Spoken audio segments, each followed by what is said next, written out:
Inspector Vijay Thakur Surendra Singh की हवेली पर चंदन को गिरफ्तार करने पहुंचे थे। ठाकुर साहब, हमने सब पता कर लिया है।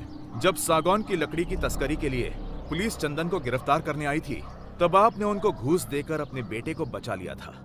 आपका बेटा चंदन 1 साल से गैर कानूनी तरीके से सागौन की तस्करी करता आ रहा है। ये रहा गिरफ्तारी का वारंट।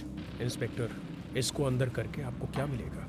आप इसको जाने दीजिए और इस मामले को यहीं रफा दफा कीजिए। नहीं ठाकुर साहब, ये बात ऊपर तक जा चुकी है।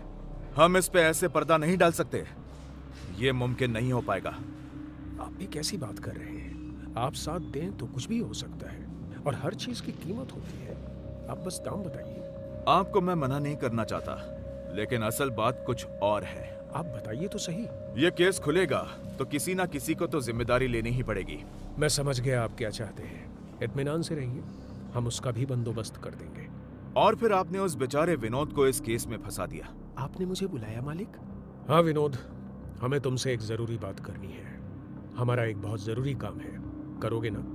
मालिक, आप बस हुक्म फरमाइए, मैं आपको निराश नहीं करूंगा। बहुत खूब, हमें तुमसे यही उम्मीद थी। अब देखो, मेरे लिए तो तुम और चंदन एक समान हो, पर आज वो मुसीबत में फंस गया है और तुम ही उसको बचा सकते हो। क्या हुआ चंदन भैया को? दरअसल बात यह है कि चंदन को पुलिस गिरफ्तार करके ले गई है किसी छोटे से केस में। मैंने उसको छुड़ाने का बंदोबस्त तो कर लिया है, लेकिन पुलिस के सामने किसी और को उसका जुर्म कबूल करना पड़ेगा। तो हमें लगा तुमसे ज्यादा भरोसेमंद आदमी कौन होगा।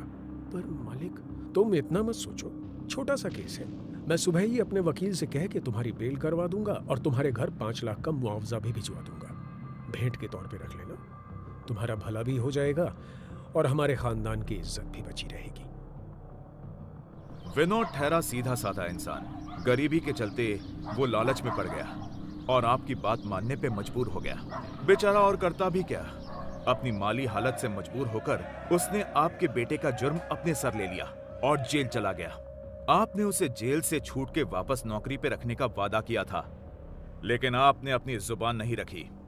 ना तो उसके घर पर वो रुपए भिजवाए, ना ही उसके माँ बाप की खोज खबर ली।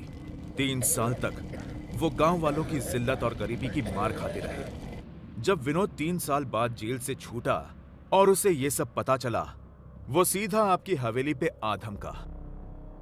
मालिक, विनोद तुम? मालिक, बाबूजी की तबीयत बहुत खराब है, उनका तुरंत इलाज करवाना पड़ेगा, हमारा पैसा दे दीजिए। तुम्हारे जेल जाते ही हमने 5 लाख रुपए तुम्हारे घर भिजवा दिए थे। अब क्या तुम्हें और पैसों का लालच आ गया है? ये कैसी बात कर रहे हैं आप? मेरे घर कोई पैसे नहीं पहुंचे, घर की हालत बहुत खराब है। आप अभी के अभी मेरे मुआवजे की पूरी रकम दे दीजिए। तेरी ये हिम्मत? हमसे धोखाधड़ी करने की कोशिश करता है? निकल जा यहाँ से, इससे पहले कि मेरा हाथ उठ जाए। धोखा तो तुमने मुझे दिया है।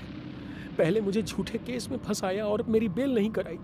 मेरे घर वालों को कितनी जिल्लत झेलनी पड़ी तुम्हारे बेटे की वजह से, और अब मेरा पैसा छीन रहे हो।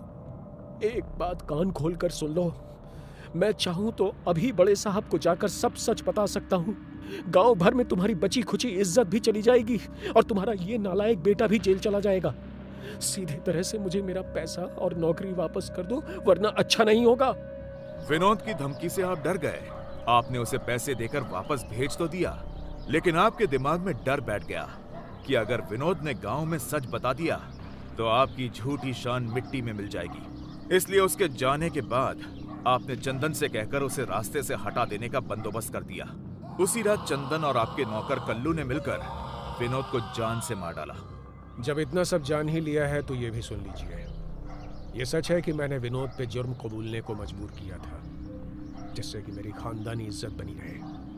अब क्या करें, जब औलाद ही ऐसी निकले तो आदमी और क्या कर सकता है।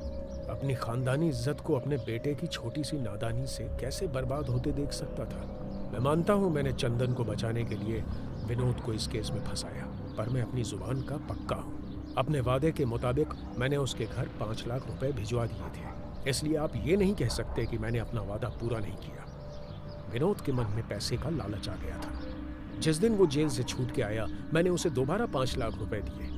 मैं इतना नीचे नहीं गिर सकता कि उसका खून करवा दूं। आपका ये इल्जाम सरासर गलत है। विनोद वो पैसे लेकर गायब हो गया। ठाकुर साहब, विनोद मर चुका है। ये रही फॉरेंसिक डीएनए रिपोर्ट जो हमने उसके पिता और उसके कंकाल के डीएनए से मैच की है। वो कंकाल किसी और का नहीं बल्कि विनोद का ही है। आपके ड्राइवर कल्लू और कीरत की बीवी जमुना के स्टेटमेंट भी हमारे पास हैं, जिसमें उन्होंने विनोद की हत्या के लिए आपके बेटे के खिलाफ बयान दिए हैं। कल्लू ने अपना जुर्म कबूल कर लिया है। ठाकुर साहब ये सब सुन के हताश होकर बैठ जाते हैं। साठे, कुछ लोगों की टीम को तुरंत शहर भेजो और चंदन को गिरफ्तार कर सीधे थाने लाओ। जी साहब। ठाकुर साहब, अब तक आप चंदन को कई बार बचा चुके हैं, लेकिन अब अगर आपने कुछ ऐसा किया तो मुझे आपको भी गिरफ्तार करना पड़ेगा। अगर चंदन यहां आए तो बेहतर यही होगा कि आप उसे पुलिस के हवाले कर दीजिए। उधर इंस्पेक्टर विजय के केबिन में। सर, उस कंकाल की गुत्थी तो सुलझ गई, अब बस ज्योति का पता लगाना है। कुछ सवाल अभी भी अनसुलझे हैं। विनोद के फोरेंसिक रिपोर्ट में 2 तरह की मिट्टी क्यों पाई गई?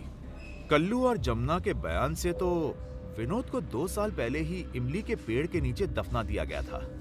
फिर ज्योति ने उस रात विनोद का खून होते हुए कैसे देखा? आखिर एक ही घटना एक ही जगह पे 2 अलग अलग समय पे कैसे घट सकती है? अब हरिलाल के घर पे काफी रात हो चुकी थी। हरिलाल सोने की कोशिश कर रहा था, तभी उसे बाहर से छन छन की आवाज सुनाई देती है, जैसे कोई औरत उसे पुकार रही हो। वो उठकर खिड़की से बाहर देखता है तो उसकी आवाज हलक में अटक कर रह जाती है। बाहर आंगन में कोई साया घूमता हुआ नजर आता है। ये तो वही औरत जिनकी है। लेकिन इस बार वो पहले जैसी नहीं लग रही थी। हरिलाल की सांस जैसे उखड़ जाती है। सर्द मौसम में भी पूरा बदन पसीने से तरबतर हो जाता है। ज्योति बाहें फैलाए उसके आंगन में खड़ी होती है। वो हरिलाल को इशारे से अपने पास बुलाती है। हरिलाल को जैसे कोई सम्मोहन हो गया हो। वो उठकर दरवाजा खोल के बाहर चला जाता है। कहानी जारी रहेगी।